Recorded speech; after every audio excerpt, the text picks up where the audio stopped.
We set sail on this new sea because there is new knowledge to be gained, and new rights to be won, and they must be won and used for the progress of all people. For space science, like nuclear science and all technology, has no conscience of its own.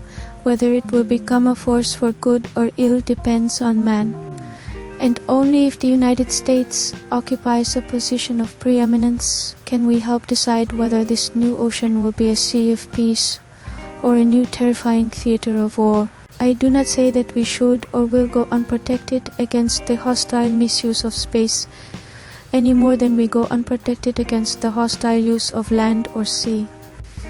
But I do say that space can be explored and mastered without feeding the fires of war, without repeating the mistakes that man has made in extending his reach around this globe of ours.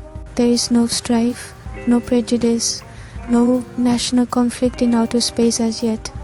Its hazards are hostile to us all.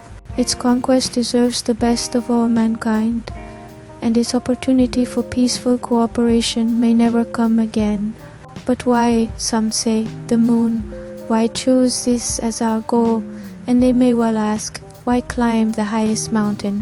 Why 35 years ago fly the Atlantic? Why does Rice play Texas? We choose to go to the moon. We choose to go to the moon.